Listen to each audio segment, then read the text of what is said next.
Bonsoir à tous et bonsoir à toutes. Bienvenue sur Le Grand Changement. Aujourd'hui, j'ai la chance de t'accueillir, Lise. Bonsoir. Bonsoir.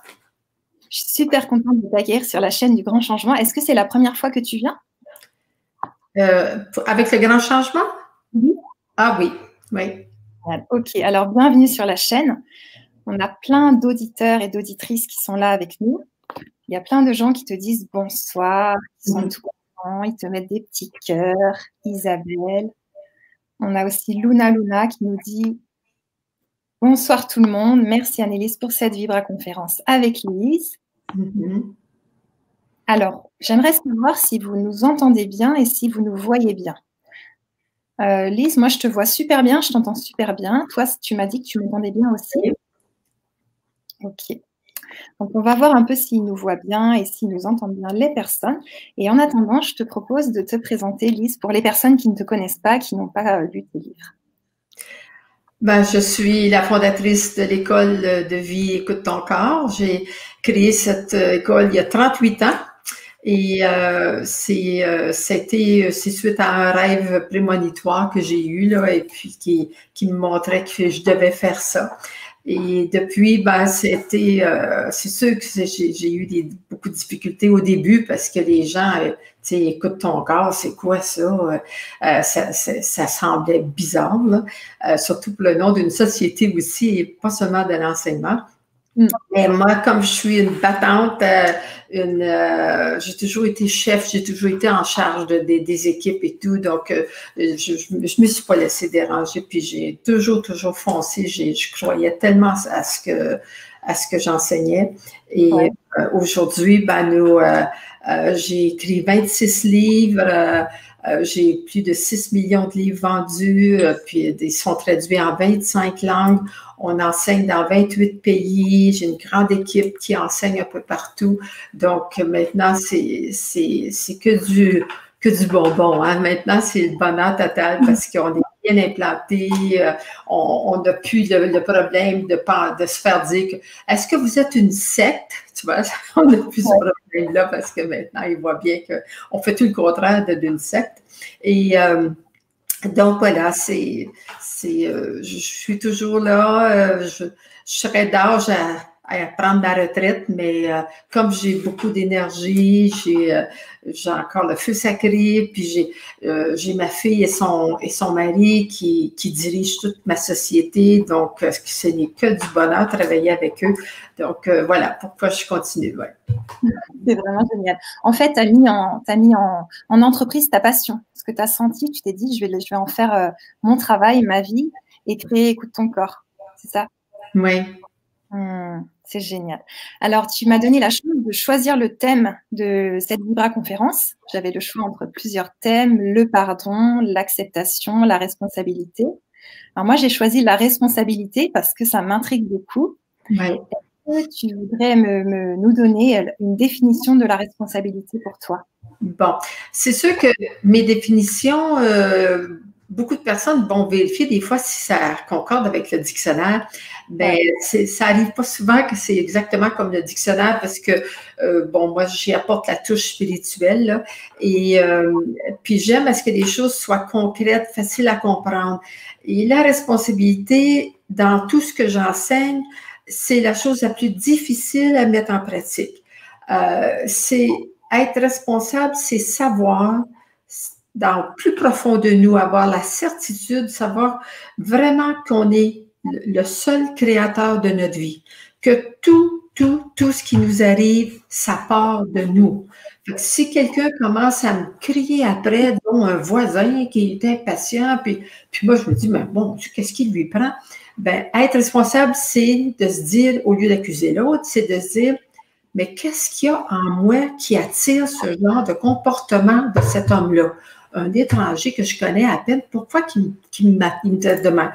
Fait que, comme tu peux voir, c'est pas évident de toujours être responsable parce que c'est tellement facile de penser que ça vient de l'autre. Hein? Et puis, on sait qu'on est une personne responsable quand on accepte que toutes les autres personnes aussi sont responsables. Eux autres aussi, ils créent leur vie. Fait que ça nous aide énormément à arrêter de se sentir coupable.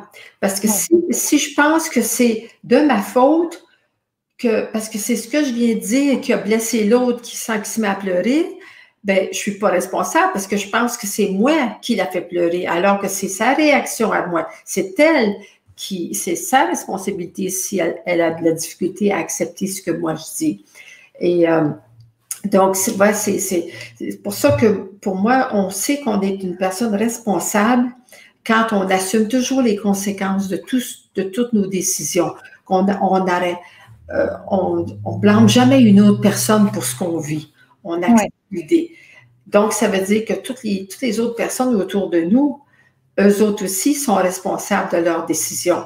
Donc, c'est pour ça que je disais un peu plus tôt que c'est tellement difficile à mettre en pratique parce que avec les gens qu'on aime, surtout, tu sais, la maman avec son enfant qui voudrait tellement qu'il soit heureux, mais, tu sais, puis qu'elle voudrait tout faire pour qu'il soit heureux, on ne peut pas rendre une autre personne heureuse. Ça, c'est juste notre ego qui pense comme ça.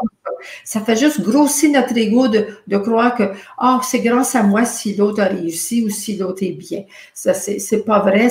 Ça dépend de ce que l'autre a choisi de faire avec ce que tu lui as dit ou suggéré. Donc, ça demande des années de pratique pour arriver à appliquer ça dans notre vie, dans tous les domaines. Hein. C'est pour ça que j'aime bien avertir les gens que même si vous décidez là, que vous vouliez appliquer ça dans votre vie, donnez-vous du temps, hein, tapez-vous pas sur la tête parce que des fois, vous accusez ou vous accusez les autres. C'est à force de pratique qu'on finit par être capable de le mettre en pratique. Parce que moi, j'enseigne des notions spirituelles. Les notions spirituelles sont impossibles à comprendre mentalement. Donc, mentalement, c'est pas logique. Tu sais, c'est toutes les choses faut que ça soit logique, faut que ça soit comme qu'on puisse se comprendre avec notre mental. Mais comme le mental, c'est de la mémoire, les choses du monde spirituel, c'est pas de la mémoire, c'est de l'instantané, c'est de l'intuition, c'est pour ça quand on dit oui, mais ça se fait pas des choses comme ça. Mais d'où ça vient? Ça vient de quelque chose qu'on a appris.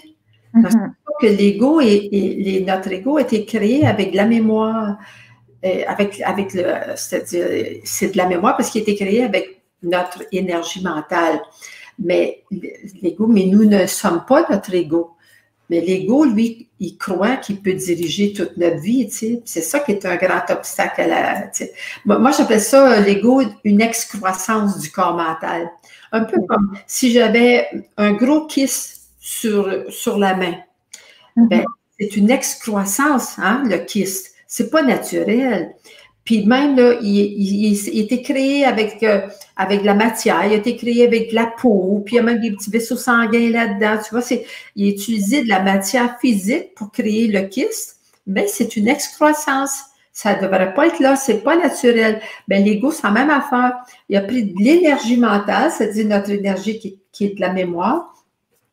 Puis, là, il a tout accumulé, plein de mémoires depuis je sais pas, peut-être des centaines de vies qu'on a vécues, les mémoires qu'on apporte avec nous au plan génétique, cellulaire et tout. Et puis, l'ego ne travaille qu'avec les mémoires, tu sais, des choses qui ont déjà été apprises et non des choses qui sont spontanées. Donc, c'est pour ça que c'est si difficile difficile, mais puis de l'autre côté, c'est tellement simple. Tu sais, toutes les lois spirituelles sont tellement simples. C'est clair, je suis la seule personne responsable de ma vie. Tu sais, c'est pas difficile à se souvenir de ça. Mais c'est l'appliquer qui est difficile à cause du grand pouvoir de l'ego dans le moment sur la planète Terre. Merci. Alors, par exemple, tu vois, quand on attire quelqu'un avec qui on a des conflits, donc on est responsable de ça, qu'est-ce que ça veut dire? Est-ce que c'est une histoire de karma? Et qu'est-ce qu'on peut faire? Tu vois, si on attire ça. Oui, c'est ça, c'est que, tu sais, il faut surtout pas dire qu'est-ce que j'ai fait de mal pour attirer ça. On n'est pas coupable, parce que la culpabilité, c'est complètement l'opposé de la responsabilité. Dans la vie, on se sent soit coupable ou responsable. Alors, aussitôt que je me sens coupable, je sais que je ne suis pas responsable. Aussitôt que j'essaie de culpabiliser une autre personne, je sais que je ne suis pas responsable, tu vois. Et alors, pourquoi j'attire une personne avec qui je vais avoir des conflits? Bien, c'est pour découvrir des choses en moi que je n'accepte pas. Alors, parce que si je n'accepte pas l'autre, l'autre et les autres personnes sont toujours nos miroirs. C'est pour ça que une même personne peut être désagréable avec peut-être avec sa sœur, puis très gentil avec l'autre, avec son frère et sa sœur. Tu vois, pourquoi on n'a pas le même comportement avec chaque personne? C'est parce qu'il y a quelque chose en nous qui attire que les gens autour de nous traitent d'une certaine façon ou non. Fait que si disons, dans mon conflit, j'ai beaucoup de difficultés avec mon conjoint, par exemple, parce que faut regarder, c'est pas ce qu'il fait. C'est jamais au niveau du faire. Les lois spirituelles sont toujours au niveau du être. Alors, quand il agit de telle façon, je le juge d'être quoi? Bien, je le trouve irresponsable ou je le trouve irrespectueux face à moi. Bon, ça veut dire que je n'accepte pas des personnes qui sont irrespectueuses. Donc, si je veux être responsable, je dis, je vais regarder en moi, je vais accepter l'idée que moi aussi, je ne m'accepte pas quand je suis irrespectueuse. Puis, dans la vie, nous sommes tous sur la planète Terre. On va revenir tant et aussi longtemps qu'on ne se donne pas le droit d'être des humains avec toutes sortes de comportements positifs, négatifs, qu'on aime, qu'on n'aime pas. C'est ça, c'est tout simple. C'est notre seule raison d'être à tous les humains, à se donner le droit de parfois être irrespectueux. Fait que ça, si moi, je me tape pas sur la tête parce que, ben oui, aujourd'hui, là, j'ai pété les plombs, j'ai dit des choses que j'aurais pas dû, j'ai été vraiment irrespectueuse envers l'autre personne. Bon, ça, c'est aujourd'hui. Ça ne veut pas dire que je vais être comme ça le reste de mes jours. C'est pas ma préférence. Ma préférence, ça serait d'être toujours respectueuse. Mais ça m'est impossible pour le moment. Avec cette personne-là, elle vient trop me chercher, ça m'est impossible. Tu vois, c'est ça, se donner le droit. Ça ne veut pas dire que je suis d'accord. Ça ne veut pas dire que je veux continuer à être comme ça tout le temps. Mais se donner le droit d'être comme ça. Et puis, alors, c'est pour ça qu'on va tant et aussi longtemps qu'on ne se donne pas le droit, on s'attire des gens avec qui on va avoir des conflits.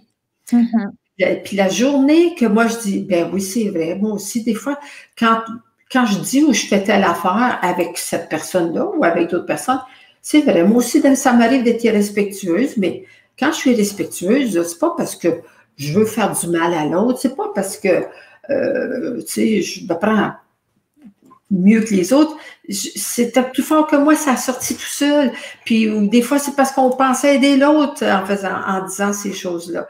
Alors, quand on commence à penser comme ça, ben là, on va avoir un test, on va avoir encore la même personne ou une autre personne qui va nous traiter d'une façon irrespectueuse, puis on va être capable d'être, puis on va dire, ben, dans le moment, là, c'est, bon, elle a dit ça, je l'aime pas, je n'aime pas ce qu'elle a dit, mais bon, c'est aujourd'hui, là, ça n'enlève pas toutes ces belles qualités. Ça, c'est là qu'on s'aperçoit que peu à peu, on est en train de faire notre cheminement. Fait que j'aurais plus besoin de m'attirer plein de monde irrespectueux pour m'aider. Fait que là, après ça, ben, on va travailler sur d'autres choses parce qu'on en a beaucoup à travailler. Hein. Ça ne s'arrête jamais, en fait. Ah non, c'est une question. Ah non. Mais l'important, c'est toujours de se dire, est-ce que ma vie va mieux maintenant que l'an passé ou il y a 5 ans? Puis si on voit que ça va toujours mieux, on a des meilleures relations, on s'aime un peu plus, c'est juste ça qui compte. C'est pas grave quand même que ça prend 5 vies encore. C'est pas grave, si on s'en va toujours vers mieux, ben, parce qu'on en a des vies à défaire, hein, on en a un gros, on arrive avec des gros bagages. Hein. Ouais.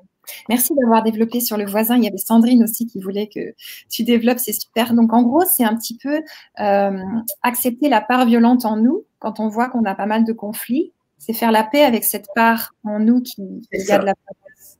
Ce qui fait qu'après… Ouais. Ben, premièrement, c'est de le reconnaître parce que notre première réaction, c'est notre ego va nous dire que nous, non, moi, je ne suis pas une personne comme ça, je ne suis pas respectueuse. On pense toujours que c'est les autres seulement qui sont comme ça.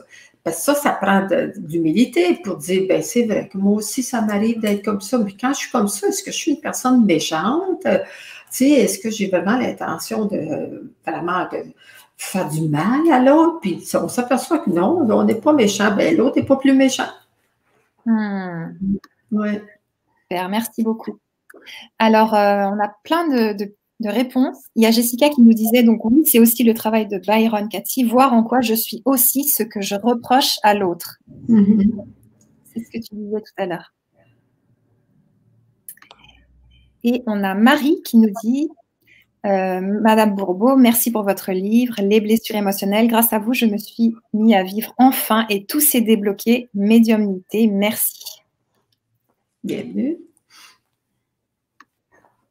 Et Jessica qui complétait en disant, lors d'une situation conflictuelle, je me pose la question, qu'est-ce que ça me dit de moi? Ben, ce qu'on vient d'y répondre, là. Exactement. Génial. Merci beaucoup. Alors, tu vois, moi, Lise, la responsabilité, ça me fait penser à la culpabilité. Qu'est-ce que tu penses de la culpabilité et comment ne pas tomber trop vite, facilement dans la culpabilité? Oui, ben, c'est ce que je disais un peu plus tôt, c'est que la culpabilité, en réalité, elle est là seulement pour attirer notre attention sur le fait qu'on n'est pas responsable. Parce que si j'accuse l'autre de me blesser, ben, je ne suis pas responsable parce que je pense que c'est lui qui crée ma vie. C'est sa faute si moi je suis malheureuse. C'est la même chose si moi je me sens coupable. Supposons que je viens d'oublier quelque chose d'important. Puis là, je me tape ça à la tête. Oh mon Dieu! Tu vois, alors, la personne responsable, au lieu de se sentir coupable, elle va juste dire, bon, ça y est, j'ai oublié quelque chose d'important. Bon, quelles sont les conséquences? J'ai oublié. Puis, je suis une personne humaine.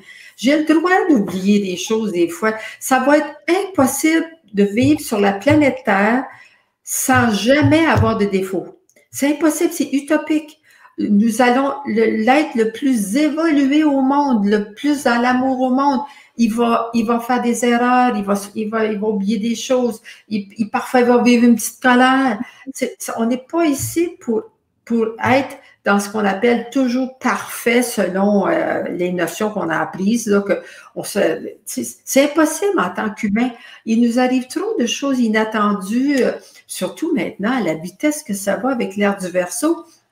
Il y a tellement de changements. Puis regardez maintenant avec le COVID, c'est en train de nous envoyer mais plein d'occasions pour de sortir des choses qu'on n'avait pas vues avant, qui nous font vivre de la colère, de l'impatience, des questionnements, bon, et de la peur. Fait que tout ça est là pour nous aider à accélérer notre processus de conscientisation. Bon, on n'aime pas le moyen qui est utilisé, mais est-ce que ça se pourrait qu'on utilise un moyen aussi drastique qu'une pandémie mondiale puis une grosse peur mondiale? Est-ce que c'est possible que nous avons tous attiré ça parce qu'il est grand temps qu'on se regarde puis qu'on commence à être plus conscient de ce qui se passe en nous? Puis, parce que moi, j'ai bien vu là, dans des gens que je connais qui ont des peurs que je ne pensais pas qu'il y avait depuis le COVID. Fait que tu vois, alors la personne, c'est elle qui décide. Est-ce qu'elle décide de se prendre en main, puis de se regarder, puis de dire, ah bon, cette peur-là m'appartient. Ça ne vient pas du virus, ça ne vient pas du voisin, c'est moi, c'est ma perception. Tout vient toujours de l'intérieur de nous. Donc, c'est pour ça que si je veux arrêter de me sentir coupable, bien, en sachant ça, bien, je vais tout de suite savoir que culpabilité égale non-responsabilité. Puis ce que beaucoup de gens oublient, c'est qu'on est conscient au maximum à 10% de ce qui se passe en nous. Fait que si vous pensez que vous vous sentez coupable de temps en temps, ben je veux vous dire que c'est beaucoup plus que de temps en temps. C'est incroyable la quantité de fois que, tu sais, c'est qu'on se fait mal. Comme quand on se blesse, par exemple, je sais pas, on se coupe le bout du doigt en épluchant les patates. Tu vois, tout de suite, quand on se blesse, on veut se punir. Ça nous montre qu'on se sent coupable. Fait que si je dis à quoi je pensais en épluchant ma patate. Puis là, je venais de penser que j'avais promis à ma mère d'appeler, puis j'ai oublié de l'appeler aujourd'hui.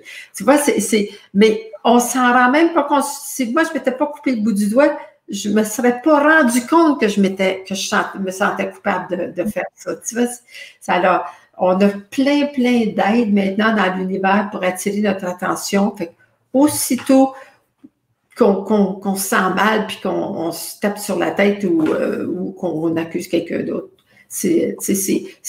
Donnez-vous le droit d'être comme ça. Vous ne pourrez jamais arriver un jour à plus vous sentir coupable. Fait que si on se sent coupable, ça dure, une fois qu'on est plus responsable, ça dure quoi? 5 secondes? 1 minute maximum? Tout à coup, on se dit, non, là, c'est dans le moment, je ne suis pas une mauvaise personne, je ne suis pas coupable, c'est juste à prendre la décision d'assumer mes conséquences. Donc, c'est quoi les conséquences d'avoir oublié telle chose? Est-ce que c'est si pire que ça? Parce que combien de fois je me suis rendu compte que c'était pas grave, c'était juste mon ego qui voulait, tu sais, moi je suis une perfectionniste, là. Ouais. Mon ego qui me permettait pas jamais que je fasse une petite erreur.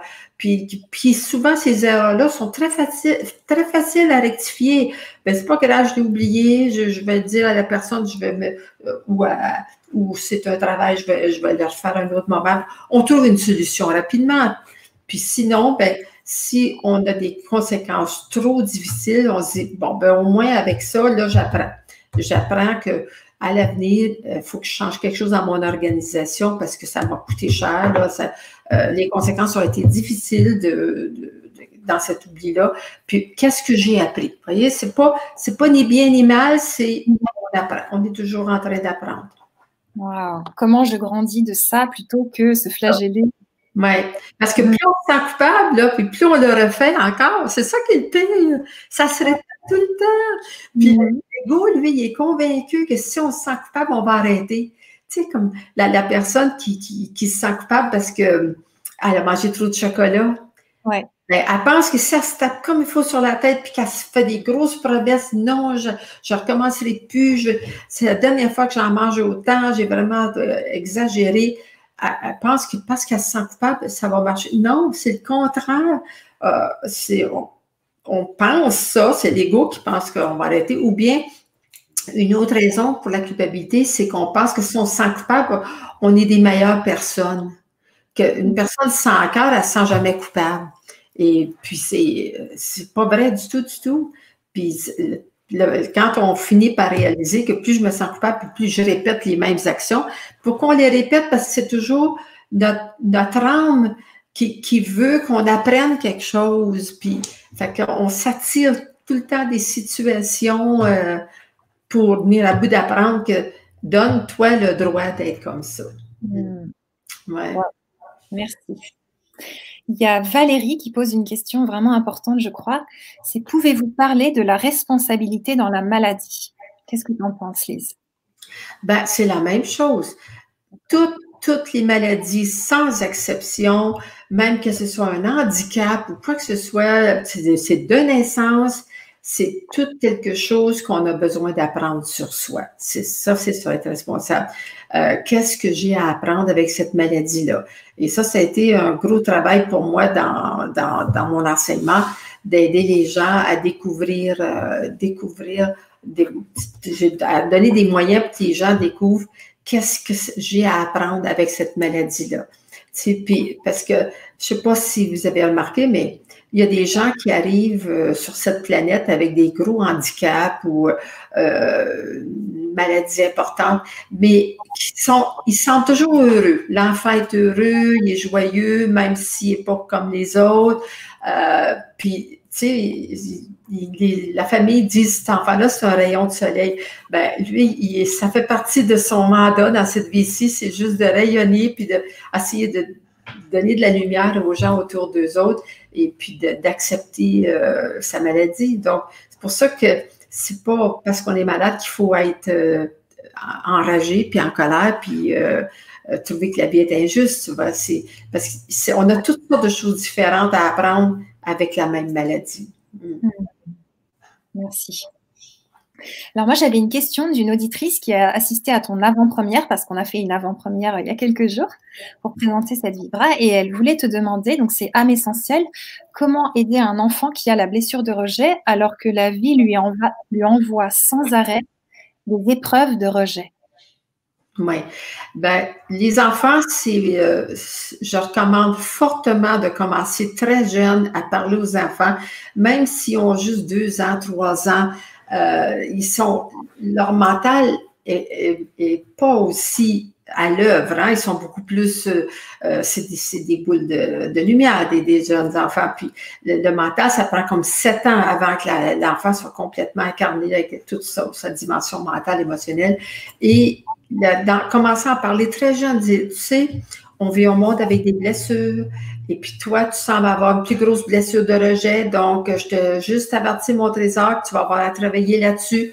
On a tous des blessures avec lesquelles on doit travailler. Toi, c'est le rejet, fait que ça veut dire que tu vas te sentir rejeté. Tu vas souvent penser qu'on t'aime pas, ça va te faire de la peine, tu vas avoir envie de te sauver, de te cacher dans ta chambre. Mais ça t'appartient. Ça va être toi qui va falloir qu'il travaille là-dessus. Nous autres, on ne peut pas rien y faire pour toi. Tout de suite, commencer très, très jeune avec les enfants parce que les enfants, à nouveau, c'est les enfants du Verseau, puis ils sont conçus dans le moule du Verseau, c'est-à-dire l'enseignement d'écoute ton corps, c'est l'enseignement du Verseau. Et les enfants le comprennent, le captent, qu'est-ce qu'on leur dit. Intuitivement. Ils ne captent pas mentalement. Ils ne disent pas « Ah oui, ça fait du sens ». Ils n'essayent pas de comprendre ça mentalement. Ils le sentent au plus profond de leur âme que c'est vrai, ça. Et puis, plus on commence jeune, là, même moi, j'ai beaucoup de madames, des participantes qui ont des bébés écoute ton corps, tu sais, qui sont enceintes tout le temps. Ils font plein d'ateliers le temps qu'ils sont enceintes. Donc, le bébé entend tous les enseignements. Ces bébés-là, quand ils arrivent au monde, là, il semblerait, on a des témoignages, c'est des enfants qui sont tellement faciles à gérer, puis ils continuent de parler, parce que, comme par exemple, si l'enfant, je sais pas moi, il fait de la fièvre, ben, même s'il y avait juste 2 ans, on pouvait dire, ben, je vais te lire là, dans le livre là, qui me parle de c'est quoi la fièvre, là, puis toi, là, tu décideras qu'est-ce qui te convient. Il y a quelque chose là-dedans pour toi que tu as à apprendre à être ta fièvre. C'est toi qui l'as créé, c'est à toi de t'en libérer. Tu sais. Puis, je sais que ça a l'air sans cœur, puis ça a l'air chose, mais mon Dieu, c'est tellement facile. Moi, je sais, j'ai eu le témoignage d'une jeune femme qui me disait qu'il venait de déménager dans une nouvelle maison il y avait la cuisine, là, puis un peu plus loin dans le passage, il y avait la porte pour aller en bas dans un sous-sol. Et puis, il n'y avait pas eu de sous-sol avant. Donc, elle avait un petit garçon de 2 ans et une petite fille de 6 ans. Et puis la petite fille de 6 ans, elle avait toute sa mère, à mesure qu'elle arrivait chez elle, la petite fille, elle disait toujours « Puis, qu'est-ce qu'elle a dit, Lise Bourbeau, aujourd'hui? » Puis là, elle voulait tout apprendre ce que sa mère disait.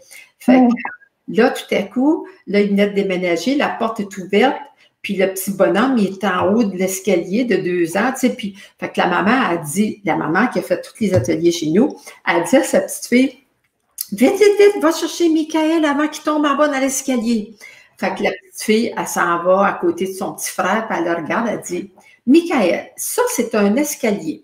Là, si tu avances un pas de plus, tu risques de tomber. Tu peux peut-être te casser une jambe, un bras, tu peux te casser le cou. C'est toi qui décides, c'est ta responsabilité. » Le petit bonhomme, il se levait à la tête, il regardait sa petite sœur, puis il retournait de bord.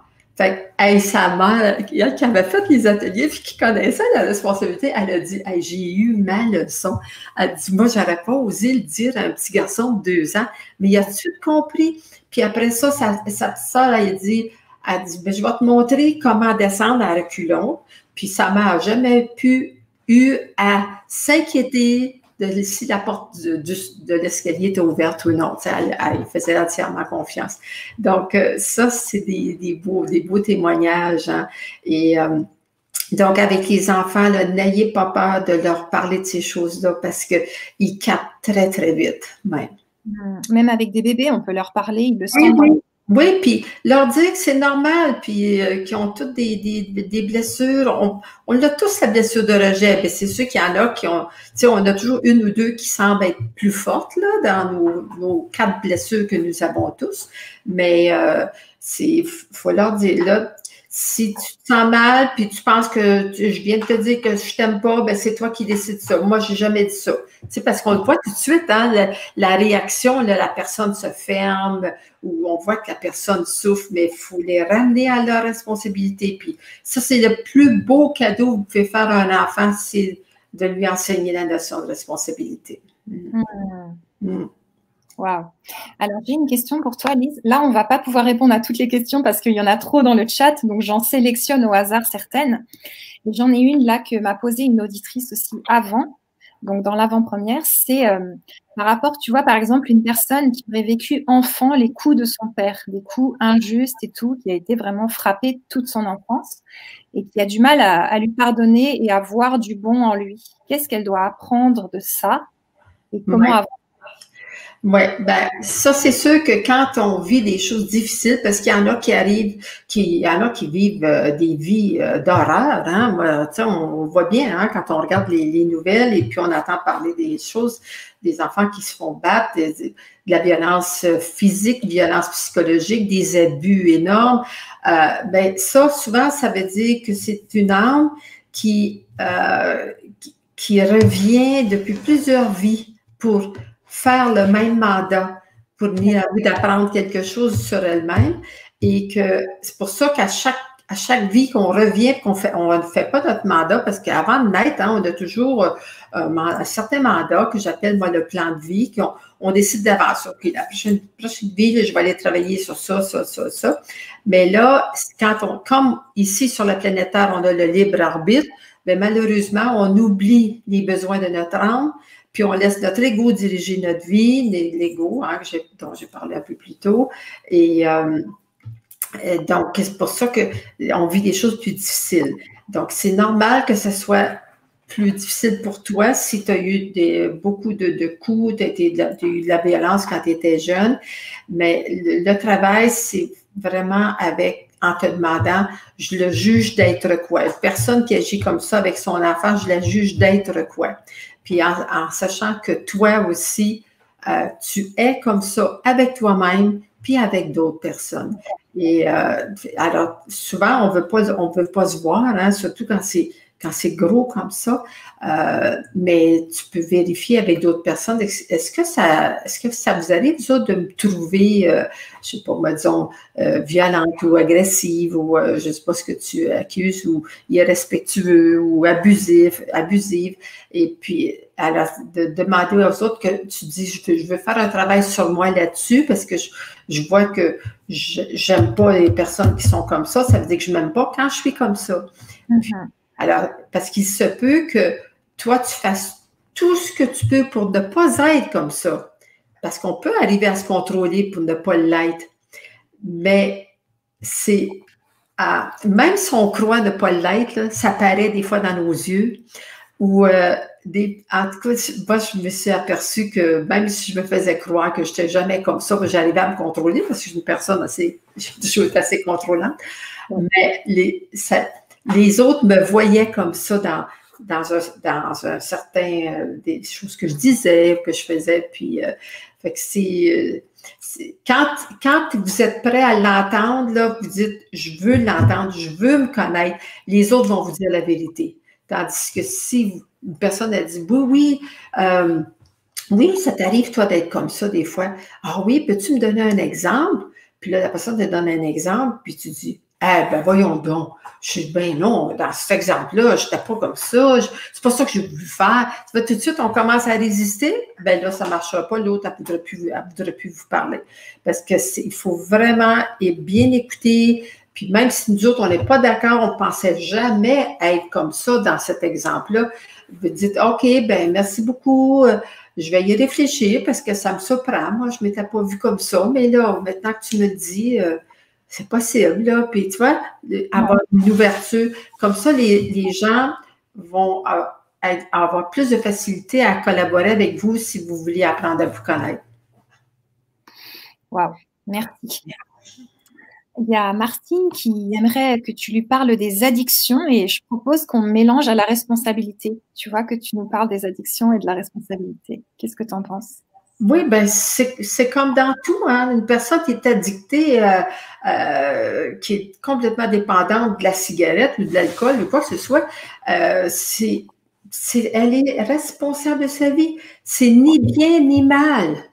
Dans la vie, il n'y a jamais rien de bien ou de mal. Il y a juste des choses intelligentes ou pas intelligentes pour nous. Donc, l'addiction n'est pas intelligente pour toi parce qu'elle te nuit à quelque part. Si elle ne te nuit pas du tout, c'est quoi le problème? Comme moi, je suis addictée à la lecture. Je ne peux pas aller nulle part sans mon livre. Il faut que j'aie quelque chose à lire au cas où j'aurais 5 minutes à attendre. Puis, mais ça me donne aucun problème. Ça ne m'a jamais dérangé. Ça ne m'a pas dérangé dans ma vie de famille, dans ma vie personnelle. Pourquoi je la lâcherais, ma dépendance? Mais à personne, par contre, il y a des dépendances qui sont très, très nuisibles, autant physiquement que dans la vie sociale ou dans la famille. Donc, tu dis, OK, je suis addictée à ça, voilà les conséquences.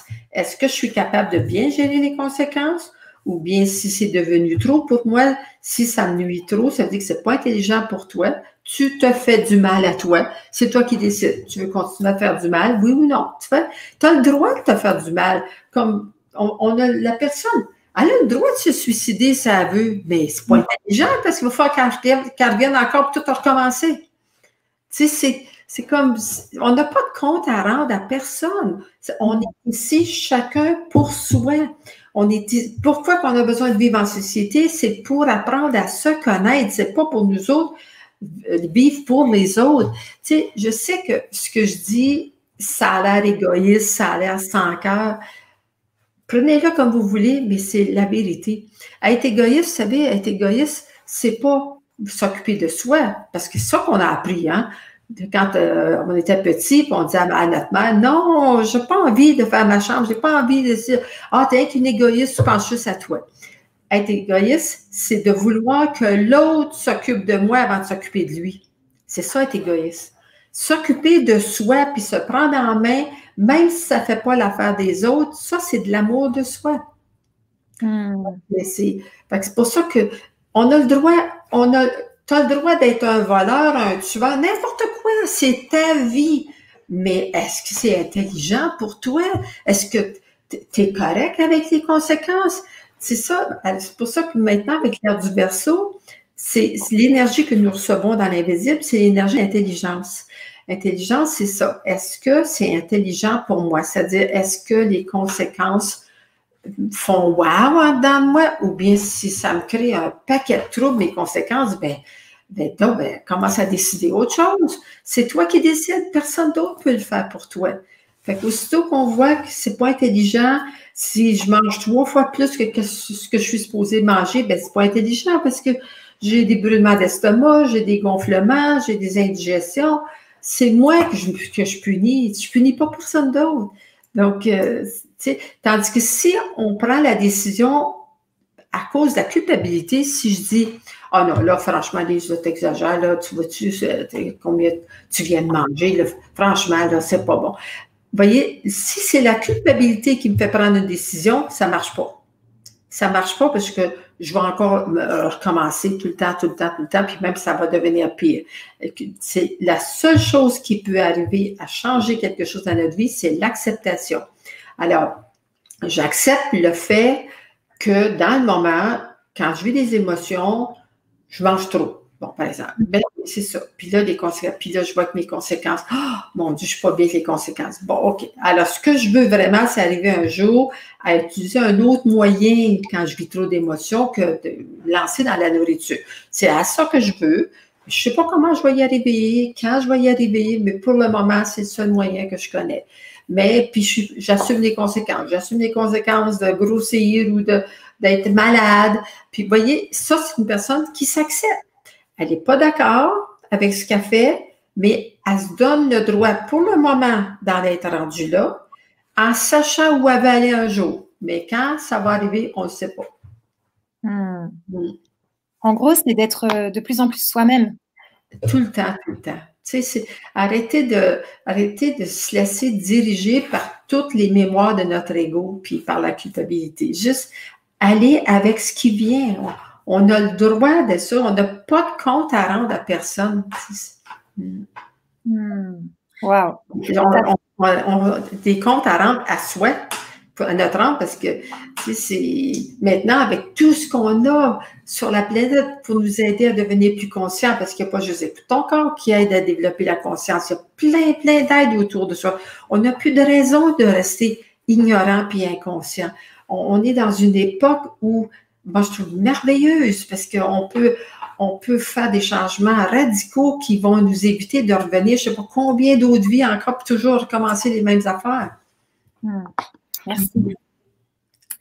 Il y a Sylvie qui pose une question. Comment faire face à un enfant adulte qui est toujours en colère et accusateur, qui ne respecte aucune règle de vie posée dans la maison? Ben, un enfant adulte qui, alors je suppose que c'est un enfant adulte qui vit chez ses parents, puis qui ne respecte pas les règles de vie. Alors, l'enfant adulte qui veut faire vivre à sa façon, s'il ne le fait pas chez vous, c'est parce que vous le laissez faire. C'est les parents qui laissent l'enfant décider.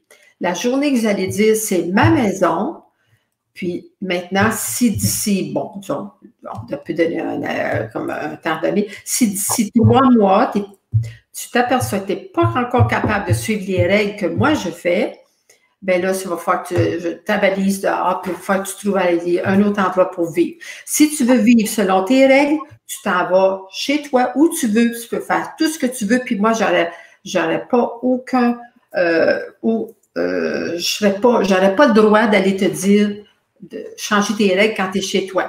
Ici, ce sont mes règles, sont peut-être exagérées pour toi, tu les aimes pas, mais ça, c'est ton affaire. Mais maintenant que tu es adulte, si tu avais 5 ans, je ne pourrais pas te dire ça. Maintenant, tu es adulte, il va falloir que tu ailles vivre à ta façon ailleurs. C'est pas l'enfant qui abuse du parent. Jamais, jamais. C'est toujours le parent qui se laisse abuser par son enfant. Ce que tu as à apprendre avec cet enfant-là, c'est de prendre ta place. C'est ça que tu as à apprendre dans cette vie-ci.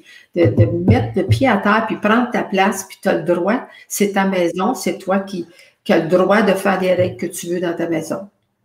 Je sais que tu l'as bien expliqué dans La puissance de l'acceptation. Oui. Tu disais que, par exemple, si elle ne veut pas respecter les règles, et ben dans ce cas, je ne t'emmène plus à tes activités, tu fais ton linge, tu fais tes courses. En gros, elle ne pouvait plus bénéficier des bonnes choses de la maison. Ah oui, on peut commencer très, très jeune avec ça. Puis oui, parce qu'il y a des gens qui, malheureusement, ça fait partie de leur mandat. Ils ont beaucoup plus de difficultés parce qu'ils viennent pour apprendre ça, de prendre leur place. Là. Surtout pour les enfants rois. On en voit tellement, les enfants aujourd'hui, on dirait qu'ils ont tous les droits, mais ils vont aller aussi loin que vous allez les laisser aller. Merci. Sylvie te répond, merci Lise, c'est ce que j'essaye de faire, mais je me sentais très égoïste. Et justement, il y a Karine qui dit, comment faire quand on a toujours peur de faire souffrir l'autre? Mais c'est parce que tu n'es pas responsable. Tu penses que tu as le grand pouvoir de faire souffrir l'autre, puis ça, c'est juste bon pour l'ego. Ça, c'est l'ego qui dit ça. Fait que tu donnes de la nourriture à ton ego en pensant que tu as ce pouvoir-là de faire souffrir l'autre. Tu n'as pas le pouvoir de le faire souffrir. C'est l'autre qui est dans sa réaction à ce que tu dis ou fais qui va souffrir. Parce que, tu sais, je peux faire une action, je peux dire une certaine phrase à 3 personnes différentes, puis ils vont réagir toutes les 3 d'une façon différente. Une va dire, oh, c'est correct, Lise, c'est sa façon de penser, ça ne la dérangera pas. Puis les 2 autres peuvent m'en vouloir beaucoup. Tu vois, c'est pour ça que. Puis ça, c'est de se donner beaucoup trop de pouvoir. Le seul pouvoir qu'on a dans la vie, c'est sur soi-même. On n'a pas de pouvoir sur les autres. On peut être une influence, on peut, disons, comme je parlais un peu plus tôt avec les autres enfants, commencer très tôt à leur parler de ces choses-là. Mais on ne peut jamais savoir, eux autres, qu'est-ce qu'ils vont récolter de ça, qu'est-ce qu'ils vont décider d'accepter, qu'est-ce qu'ils vont faire avec ce qu'on fait. Puis c'est pour ça que les gens qui se croient responsables du bonheur des autres vivent tellement de désappointement puis d'émotions quand ils se sont dévoués corps et âme pour une personne, puis l'autre personne ne fait rien avec ça, va dire, après tout ce que j'ai fait pour l'autre. Tu sais, tout ce qu'on fait, ça devrait être jamais pour l'autre, on le fait pour soi. Puis quand, si je, par exemple, si je prête de l'argent à mon adolescent, je le fais pas jamais pour lui. Les gens pensent qu'on le fait pour l'autre. Non, je le fais soit pour ne pas me sentir coupable, ou je le fais parce que ça me fait très plaisir de l'aider dans ça aujourd'hui, ou je le fais parce qu'une bonne maman est supposée de faire ça. Tu vois, dans le fond, on fait toujours tout pour soi, même si on pense qu'on le fait pour l'autre. On le fait. Tout part de soi et... Ouais. Oui. Je sais qu'on va avoir la chance de vivre 3 beaux ateliers avec les formateurs et les formatrices que tu as formés. Oui. Et donc, je vais mettre dans le lien pour le chat le lien pour se procurer les 3 ateliers. Et j'aimerais que tu nous en parles, Lise, de ces 3 ateliers. Donc, je vais mettre les titres pour que tu puisses les voir. Donc, le premier atelier avec Michel Tanguay. Est-ce que tu veux nous en parler un petit peu? Oui. Ben, elle va surtout parler pendant les 3 heures. On appelle ça des mini-ateliers. Elle va en parler sur les malaises et maladies, tous les problèmes physiques, justement pour faire suite à ce que je viens de dire, comment penser à la responsabilité, puis utiliser nos malaises physiques pour se connaître. Fait que ça change beaucoup. Puis le corps, là, il est tellement heureux quand, si, disons, je me réveille le matin, là, puis j'ai le gros mal de tête, une migraine, je dis, ah non, pas encore une autre migraine. C'est comme si j'en veux à mon corps, tu sais. Tandis que je dis à mon corps, ah bon, OK, merci mon corps, je sais que tu veux me donner un message. Bon, je vais prendre le temps là, de décortiquer ça un peu pour voir qu'est-ce que je peux comprendre suite à ça. Et puis, c'est là qu'on devient tellement admiratif de la création humaine. Moi, j'en viens pas, je suis toujours de plus en plus en admiration de voir à quel point la vie est intelligente. Comme le corps humain, chaque partie du corps a un lien avec une façon de penser. Parce que si j'ai peur d'avancer, de prendre une décision, changer de travail, aller de l'avant, je vais plus avoir des problèmes au niveau des jambes, parce que c'est les jambes qui m'aident à avancer, tu vois. Si c'est au niveau des yeux, c'est dans ma façon de voir les choses, de me voir, de voir à l'extérieur. Fait que ça, si je l'explique dans un de mes livres, là, le livre Aime-toi, mais dans l'atelier, vous allez apprendre surtout et pouvoir faire l'exercice, pratiquer à faire l'exercice pour savoir quelles questions vous posez pour découvrir c'est quoi qui se cache derrière ça. Parce que derrière chaque malaise et maladie, le message nous aide à découvrir quelque chose qu'on veut, mais qu'on n'ose pas aller vers ce qu'on veut. Fait qu'on découvre la peur et la croyance qui nous bloquent d'aller vers ce qu'on veut.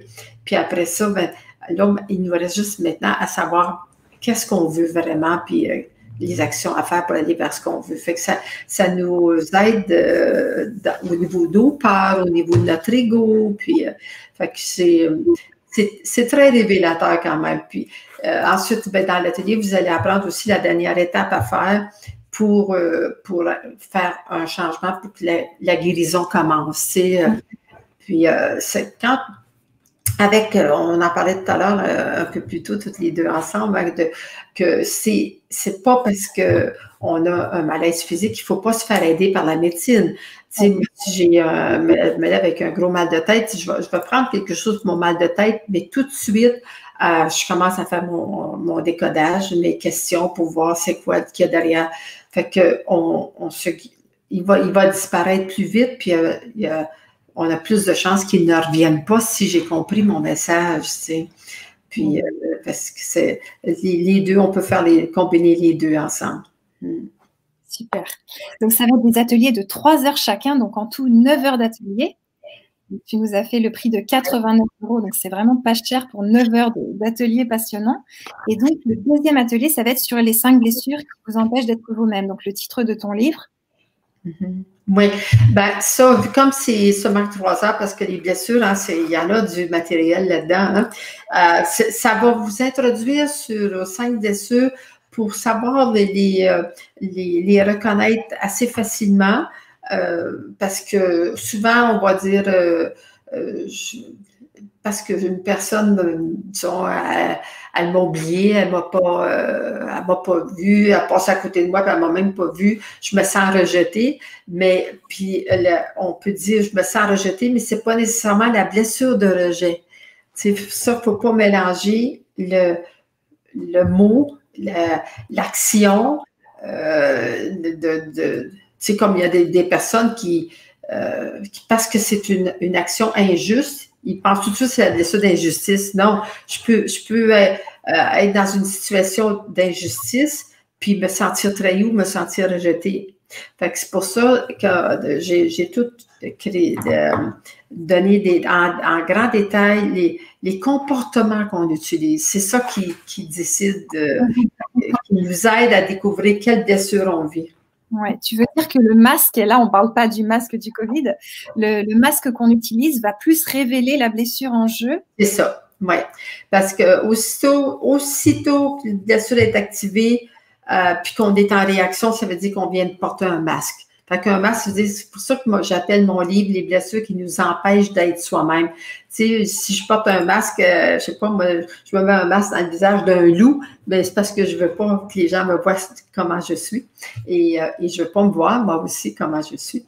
Et alors, ça, on porte des masques. Alors, le masque est déterminé par les comportements qu'on va utiliser, puis on les voit aussi dans le corps. Mais comme la plupart tout le monde a 4 blessures. La seule blessure qu'on n'a pas tous, c'est l'humiliation, mais on va voir peut-être beaucoup plus de caractéristiques dans le corps de certaines blessures parce que cette blessure-là, à ce moment dans sa vie, ce sont des blessures qui sont plus activées, là, parce que ça arrive, hein, c'est ça qui explique pourquoi on a des changements des fois dans notre corps quand il arrive certaines situations, comme une me dit, ben moi, quand je suis avec un conjoint, là je m'incie. Surtout que je suis seule, je grossis. Tu vois, c'est c'est des blessures différentes qui sont activées. Ok, super. Alors moi, il y a le 3e atelier, là, je pense que ça va être vraiment génial, sur l'alimentation et le fait de manger par émotion ou de manger pour d'autres raisons que la faim. Est-ce que tu veux nous en parler de celui-là? Oui, ben c'est une autre synthèse que j'ai faite d'apprendre à se connaître à travers notre alimentation. Puis ça aussi, c'est passionnant, hein? C'est les goûts qu'on a, pourquoi que pendant un certain temps, je mange d'une telle façon, je mange plus souvent, je mange trop, pas assez, bon. Et puis alors, c'est tout avec notre alimentation pour nous découvrir plein d'aspects de nous autres.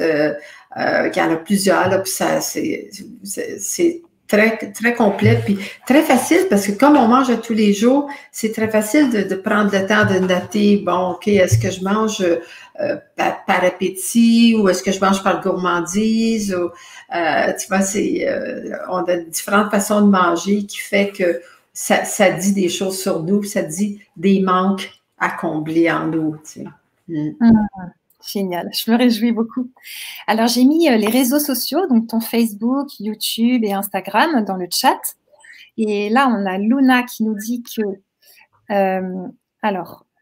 nous dit qu'elle est inscrite aux ateliers, elle est super contente. Je compte beaucoup sur ces ateliers qui, j'en suis sûre, seront enrichissants. C'est vraiment ce que je recherche en ce moment. Bon, c'est bien. Super. C'est temps d'en profiter, hein, parce que là, on a beaucoup plus d'ateliers en ligne. Donc, c'est des ateliers qu'on ne faisait pas tellement souvent en présentiel. Donc, maintenant, en ligne, c'est plus accessible. Hein? Ouais, super. Alors, Isabelle nous demande justement quelle est la blessure activée quand on est seule, pas amoureuse et qu'on grossit. Ouais, non, ça, je peux pas répondre à ça parce que c'est pas la même blessure pour tout le monde. En fait, c'est pour ça, on peut découvrir quelle est les blessures juste par le comportement de la personne, pas juste qu'est-ce qui se passe dans son corps, là, mais qu'est-ce qu'elle vit, puis sa façon d'agir et tout. Donc, ouais, c'est toujours mieux que les personnes apprennent à découvrir les blessures. Comme moi, si quelqu'un arrive et me dit, Lise, quand je la regarde, peux-tu me dire ce que tu vois en moi dans mes blessures? Jamais, jamais je vais le dire. J'aime mieux que la personne apprenne à le découvrir elle-même. Puis,